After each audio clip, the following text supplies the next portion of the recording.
baka Okay. baka may NPU ng sinasabi. Yung pang NPU.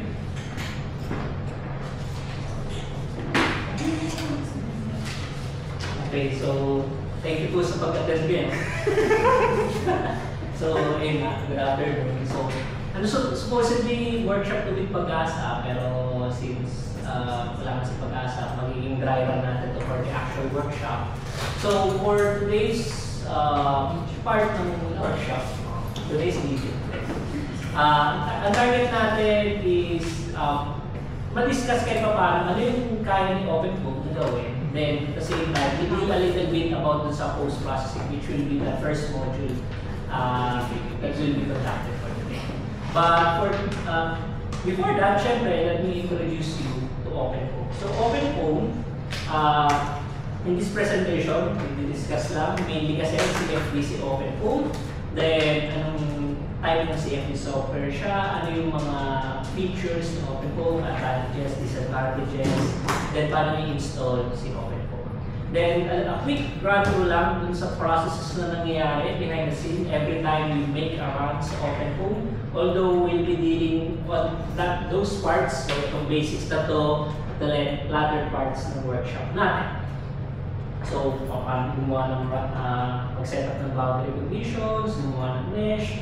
Pero all in all, OpenCode has many applications. Pero it mostly centers upon computational fluid dynamics. So, numerically simulating fluid flow. Maski single phase, ibig sabihin isang fluid lang, hangin, or multi-phase na meron ka ng hangin, while at the same time meron ka rin water. Or you can model other fluid. So, pwede rin natin consider yung debris flow as fluid. So, pwede din natin magamit yun to determine yung impact loads dun sa structure.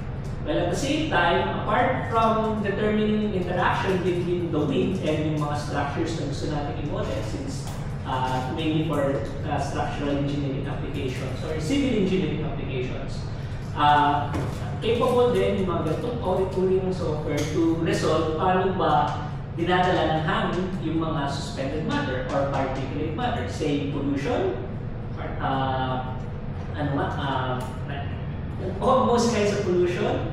So, maski na respiratory aerosols nga, so kasama rin siya. So, all in all, for CFD, kaya natin siya ginagamit para makuha yung interaction between the winds and yung building, and as a result of those interaction, na-evaluate natin yung pressures experienced by the external surface ng ating building, which will be the input ng ating structural analysis if ipoplugin natin siya as external inputs. So, in comparison, so there's OpenCode and there are other CFD software that you can look up and actually test.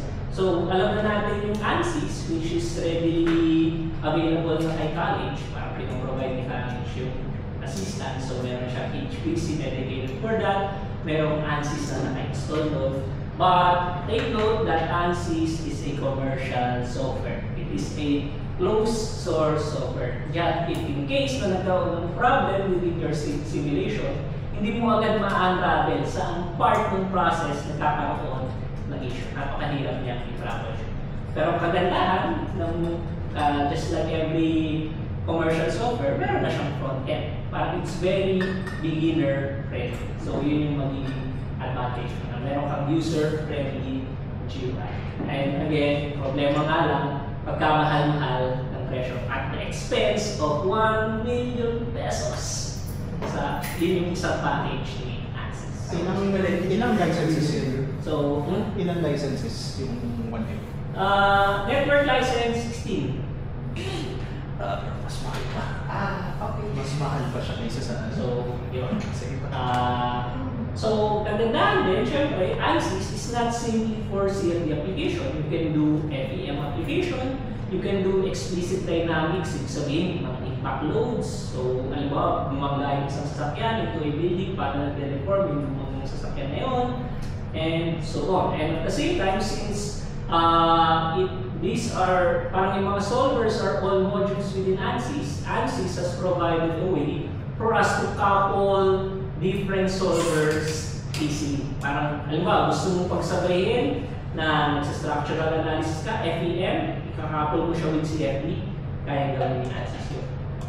So yun yung kagandahan niya. Pero syempre, at the expense na no commercial license. Kailangan mo yan.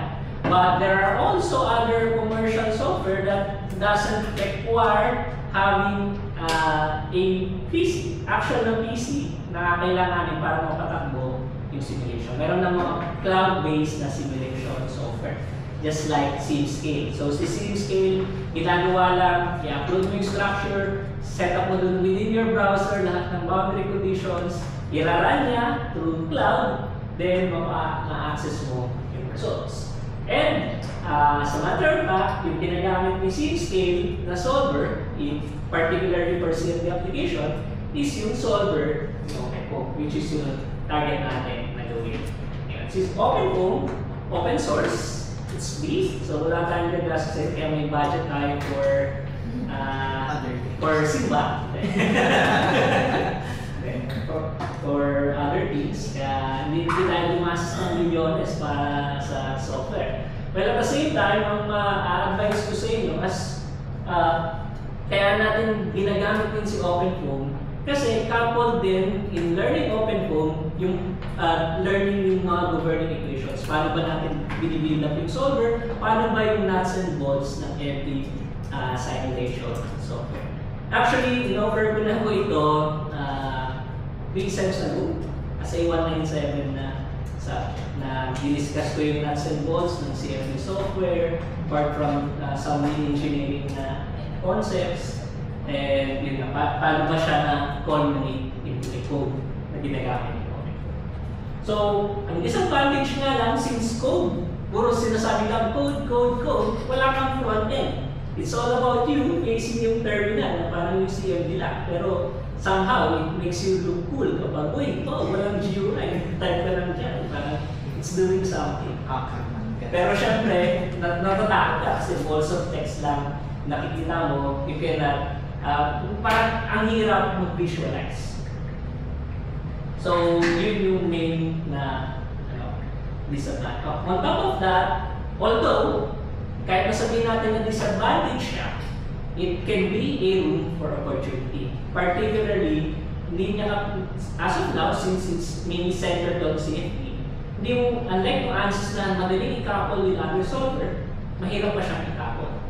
Pero ang kagandahan is there is opportunity, since open source sa software siya, you can actually modify yung code para ma-couple siya with other software. Ikaw yung lang problema, ikaw mismo yung gagawa ng code on how to couple them. So, in the context of our project, or siguro, ilagay ko yung context ni SWERP. Ginagawa natin ni SWERP, iraran yung CFD simulation kay ANSYS, i-extract yung simulation results kay ANSYS. Then, ita-transfer to SAP 2000 kung saan may gagawin na structural analysis. Well, on top of that, kasabay ng structural analysis, yung failure simulation na nangyayari using VBA sa Excel. Parang may OAPI with SAP 2000 at saka Excel. Ganun yung naging flow nung failure simulation is Word, projects Word dati. Pero this can give us an opportunity na isang bagsakan na lang, isang continuous na simulation na pwede mong utusan si OpenFOAM na kukunin ko yung mga pressures na kailangan ko, convert ko na siya readily as loadings dun sa structure. This is what I'm currently working on with Doc Eric, kaya gusto rin niya umatin para isang seamless na simulation na. And instead na i-dedicate mo pa sa Excel, tapos may OAPI pa, pwede tayo mag-develop ng sarili natin structural analysis software. Then, doon na mismo i-load, yung nakukuha kay OpenFOAM, diretso. Then, doon na rin yung pinaprocess para ma-convert into damages ng mga component. Nakukuha agad yung component damages. Yun yung opportunity ni OpenFOAM. Pero syempre, it's all about coding. So, medyo mapabago tayo sa kaka-coding. So, just like I said, open source, and actually, nasa name na ni OpenFOAM yan. OpenFOAM. And meron pang FOAM na abbreviation yan. So meron pang formulation, operation, manipulation. Yun yung features of OpenFOAM. Bukod sa pagiging open source, you can readily access yung source code. yung source code na yun, kinumpile yung parang it did a series of classes and structures, data structures in such way na hindi mo na kailangan i-hardcode lahat. Parang you can already set up yung governing equation, ipa-plug mo dun sa code, then bahala na si OpenCode na mag-solve doon. As long as provided yung boundary conditions natin. So, C++ yung toolbox na to, and actually yung history nito, alam ko, dito na pinalagay sa yung history nito. This was from, yung pinaka-base na code is from the finite volume method na na-develop sa Cambridge, I believe, noong 1992. Then nagkaroon ng collaboration between researchers. So pumasok yung research ni Yasak about meshing. So nagtulong-tulong lahat. Eventually, in 2004, na-develop yung CFD toolbox. So currently, it's on its 12th version. So nung dinidiscuss ko siya 3 sems ago, version 11 pa lang yung present, pero now, may version 12 na. So sinabi ko nga na field operation. So you can accommodate different physical variables in your simulation. Maski temperature yan, apart from velocity and pressure, or even other transported matter. So in this particular case, parang just 3 years ago, ginamit siya to simulate yung flow ng emissions across dun sa phase shield para ma-determine kung paano kayo intervention. Then, halimbawa sa classroom naman, in SNL, pwede mo rin gawin yung mga ganitong uri simulation. So, endless yung possibility. As long as you know how to set up yung boundary condition, you know how to set up the field variables, alam mo na tama yung governing equations na nilagay mo, you can do these types of simulations. And speaking of that, ganito mo lang siya sineset up. Parang lines of code siya. But actually, these lines of code are the partial differential equations na parang you are using as your governing equation. So halimbawa, yung mention ko, you want to solve what's called U equation. So yung U equation na to is yung tinatawag na momentum predictor. So you're predicting yung new velocity field from the previous velocity field along with the other boundary conditions. So ano yung laman nito? Change in velocity across time na na-formulate using the finite volume method. Yun yung syntax nito, yun yung meaning ng syntax nito. The divergence of the velocity field. This is the advection term. So velocity field times the divergence, it's divergence. So, advection term. Tapos, meron pa pa tinatawag na shear stress. So, ito yung sa shear stress. So, on top of that, nire-resolve yung term. So, ganito siya siniset up yung mga equations mo. Tapos, parang inutusan lang, after mo i-set up, solve mo, i-relax mo, tapos, knowing yung constraint, ipipredict mo naman yung pressure. Parang may loop kasi. Parang later on i-discuss natin. Parang sinusolve ni OpenCode yung field. And actually, itong algorithm na to, ginagamit ni ANSYS. Nga lang, iba lang yung pagkakakode ni ANSYS dito. So, yung mga algorithm. Okay. So, si OpenCode is mainly, since C++ toolbox siya, it should be integrated on the operating system for it to work. Hindi siya yung katulad ng EXE na compile mo lang, mag-run, gagawin na niya yung trabaho. Hindi, dapat nandun siya sa system kasi may mga series of command ka na kailangan i-type para mag-run operation. So, Linux-based system, so for it to run on Windows, kailangan mo ng tinatawag na subsystem. Ito yung Linux subsystem natin, WSL. So, for an updated na Windows 11, gagawin mo lang, bubuksan mo yung PowerShell. Right here. Run ko sa administrator. Siyempre, yes natin. Kailangan. Tapos, simply type WSL space double dash install.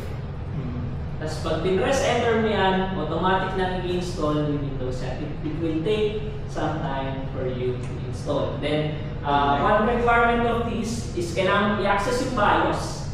Pagka-restart ng laptop, i-access yung BIOS, i-on yung virtualization engine. That will enable us to work with virtual operating system. Pag hindi naka-enable yun, hindi magra-run yung subsystem.